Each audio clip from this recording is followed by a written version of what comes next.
चोखोबारायाला सहाय्य झाला, जनाबाईला सहाय्य झाला. अस्पृश्य समाजात जन्माला आलेल्या जनाबाईला नामदेवरायांना भगवंताने प्रेरणा करावी आणि त्या नामदेवरायांनी जनाबाईचा सांभाळ करावा. आणि मग जनाबाईच्या प्रत्येक कार्यामध्ये देवाने धावत जावं. दळिता कांडिता तुझं गाईन अनंता. जनाबाईने दळण दळावं तर पांडुरंगाने सुद्धा दळण दळू लागायला मदत करावी. जनाबाईने जर गौऱ्या थापल्या तर पांडुरंग गौऱ्या थापण्यासाठी सुद्धा जायचं. गौऱ्या कळतात ना तुमच्याकडे, शेण्याच्या गौऱ्या थापत असतात. जनाबाई रोज गौरी थापायची आणि पांडुरंग सुद्धा गौरी थापायला मदत करायचे जनाबाईला. एक दिवस काय झालं, कबीरदासजी गेलेत जनाबाईचं दर्शन घेण्यासाठी. सगळीकडे विचारपूस करतायत, जनाबाई कुठे आहे, जनाबाई कुठे आहे. काही लोकांनी सांगितलं जनाबाई तिकडे असेल नदीच्या काठी, गौऱ्या थापायला गेली असेल. कबीरदासजी निघाले नदीकाठी. पाहतायत तर दुरूनच बायकांचा एवढा मोठा असा वेटाळा दिसला. भरपूर बायका त्या ठिकाणी होत्या आणि त्यांच्यामध्ये दोघी जणी भांडत होत्या.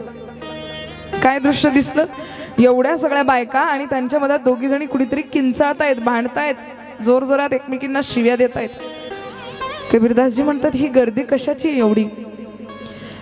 बाहेर उभ्या असलेल्या लोकांना विचारलं, हो ही गर्दी कशाची आहे, कोण आहेत ते दोघी जणी एवढ्या भांडणारे एकमेकांना.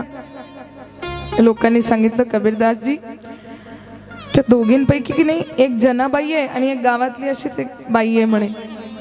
कबीरदासजींना आश्चर्य वाटलं, जनाबाई ही तीच जनाबाई आहे का की जी नामदेवरायांकडे राहते, जी भगवंताची भक्ती करते, जिने पांडुरंगाला वेडं लावलेलं आहे. हा हा, ही तीच जनाबाई आहे जी दळण दळते आणि म्हणते माझा पांडुरंग मला दळण दळू लागायला येतो, नामदेवांच्या घरी राहते, ही तीच जनाबाई आहे. मग कबीरदासांना जरा आश्चर्य वाटलं. म्हणे मी समजत होतो जनाबाई मोठी भक्तिणी असेल, पण इथे जनाबाई काय करते, एका बाईशी भांडण करते आणि असं तसं नाही, जोरजोरात शिव्या देऊन भांडण करते. कबीरदासजींनी डोक्याला हात लावला. म्हणे खरंच ही जनाबाई का, हो हीच आहे म्हणे ती. कसे तरी घाबरत घाबरत तिच्या जवळ गेले. म्हणे अगं बाई तू जना आहेस का. म्हणे हा जना आहे. काय करायचं म्हणे तुला.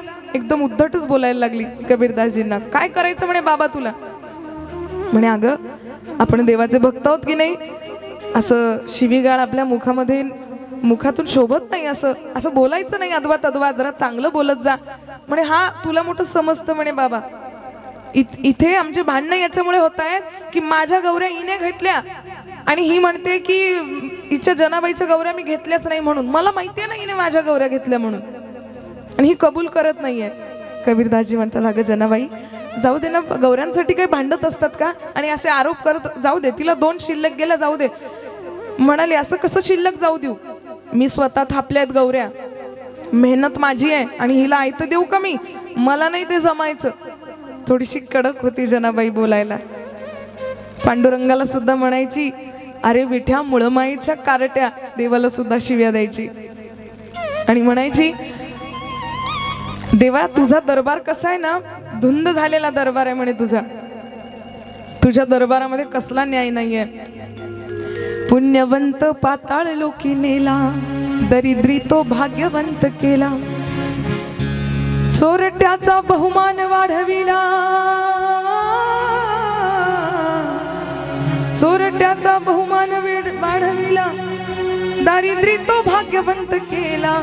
धुंद झाला तुझा दरबार, धुंद झाला तुझा दरबार, धुंद झाला तुझा दरबार, धुंद झाला तुझा दरबार, धुंद झाला तुझा दरबार, धुंद झाला तुझा दरबार, धुंद झाला तुझा दरबार, धुंद झाला तुझा दरबार.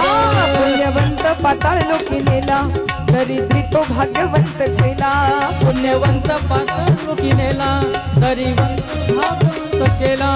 चोरट्याचा बहुमान वाढविला, दरिद्री तो भाग्यवंत केला, चोरट्याचा बहुमान वाढविला, दरिद्री तो भाग्यवंत केला. धुंद झाला तुझा दरबार, धुंद झाला तुझा दरबार, धुंद झाला तुझा दरबार, धुंद झाला तुझा दरबार, धुंद झाला तुझा दरबार, धुंद झाला तुझा दरबार.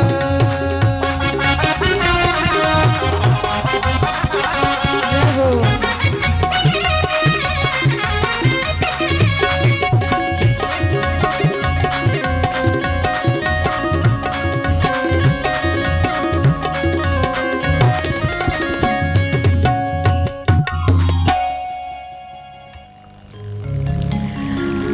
म्हणते जनाबाई ऐका, तुझा दरबार कसा आहे, धुंद आहे. अरे विठ्या मुळमाईच्या कारट्या, अरे तुला न्याय तरी देता येतो का कुणाला? पुण्यवंत पाताळ लोकी नेला. तो जो बलिराजा होता तो एवढा पुण्यवंत होता, त्याने तुला दान केलं 3 पग भूमी, तरी तू काय केलं? त्याला पाताळात नेऊन घातलं. पुण्यवंत पाताळ लोकी नेला आणि दरिद्री तो भाग्यवंत केला. तो सुदामा त्याच्याकडे काही नव्हतं, त्याला भाग्यवंत बनवून टाकलं. चोरट्याचा बहुमान वाढविला. वाल्मिकी चोऱ्या करत होते, आपण काल ऐकलं की नाही वाल्या कोळ्याचं पूर्ण चरित्र. चोऱ्या करायचा, लोकांना लुटायचा, चोरट्याचा बहुमान वाढविला. ते चोरी करत होते पण तू काय केलं? त्यांचा मान वाढवला. वाल्मिकी म्हणून त्यांना सिद्ध केलं, अरे तुझ्या दरबारात कसला न्याय आहे, धुंद झाला तुझा दरबार, तुझ्या दरबारात कुणी आता पाहायला नाहीच आहे, राखण करायला नाहीच आहे. असा अधिकार होता जनाबाईचा. जनाबाई पांडुरंगाला शिव्या द्यायची, बोलायची. लगेच असं म्हटल्यावर आपण ते स्वतःवर नका घेऊ बरं. जनाबाई शिव्या द्यायची ना आपण दिल्या 2 तर काय बिघडतं? असं नाही, तो जनाबाईचा अधिकार होता. जनाबाईशी भगवंत बोलायचे, खेळायचे, तिच्यासोबत जात्यावरचं दळण दळू लागायचे. मी तुम्हाला कालही बोलले, आपल्या 4 भिंतीच्या आतमध्ये आपला जीव गुटमरतो, तिथे देव कुठून येणार आहे? मग ही अशी जनाबाई भांडण करताना दिसली. कबीरदासजी तिला म्हणतायत, जनाबाई अगं जाऊ दे, काय वेड्यासारखं वागते, जरा शहाण्यासारखं वाग, सोड तिला, तिला तर भांडू नको. जनाबाई म्हणते, अजिबात सोडणार नाही. तिला सांगा की या सगळ्या गौऱ्या माझ्या आहेत म्हणून, आणि माझ्याच आहेत या गौऱ्या. मग आता कबीरदासजी जरा चिडलेत. काय ग तू लावलं म्हणे, तुझं काय नाव लिहिलंय का म्हणे गौरीवर? काय म्हणतात कबीरदासजी? जनाबाई तुझं नाव लिहिलंय का गौरीवर?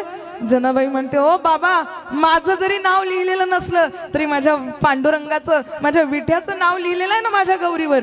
म्हणे कसं लिहिलेलं, कुठे लिहिलेलं दाखव. म्हणे दाखवायची काय गरज, एक एक गौरी घ्या आणि कानाला लावा. ज्या गौरीतून माझ्या पांडुरंगाचं नाव येईल समजून घ्या ती गौरी मी केलेली आहे, आणि जिच्यातून नाव येणार नाही ती गौरी मात्र हिची आहे. कबीरदासजींना आश्चर्य वाटलं. जने तू बोलतीये ते खरंय का? खरंच या निर्जीव गौरीतून नाव येईल? बघ बरं, अपमान नको व्हायला भक्ताचा.